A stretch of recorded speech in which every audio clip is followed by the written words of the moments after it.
আমাদের জীবনের শেষ রক্তবিন্দু দিয়ে হলেও আমরা প্রচেষ্টা চালাতে চাই।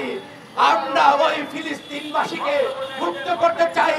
ফিলিস্তিনের স্বাধীনতা আমরা এনে দিতে বদ্ধপরিকর আমরা থাকতে চাই।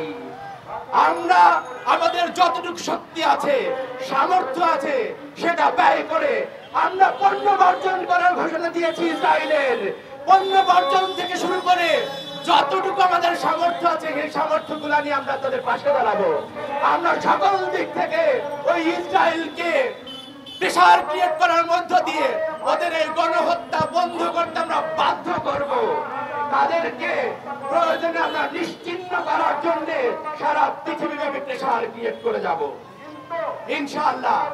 আমরা জানি ওই ইসরায়েল আয়রন ডোম তৈরি করে তারা খুব গর্ব অহংকার করেছিল তাদের উপরে কেউ হামলা করতে পারবে না, কিন্তু হামাস দেখিয়ে দিয়েছে তাদের সেই আয়রন ডোমকেও বার্তা না দিয়ে সেখানে হামলা করা যায়, প্রতিশোধ নেওয়া যায়।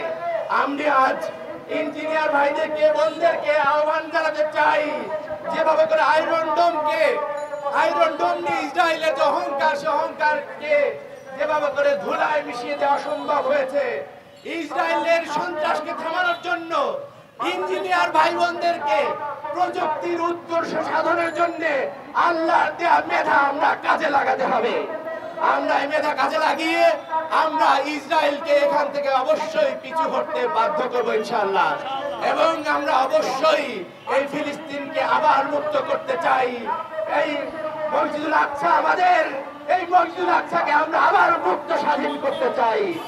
আমরা সেই প্রত্যয় ব্যক্ত করে আমরা ঘোষণা করতে চাই, সবার সাথে সুর মিলিয়ে আমরা স্লোগান দিতে চাই, free free Palestine, free free Gaza, free free Gaza, free free Palestine. সবাইকে অনেক ধন্যবাদ।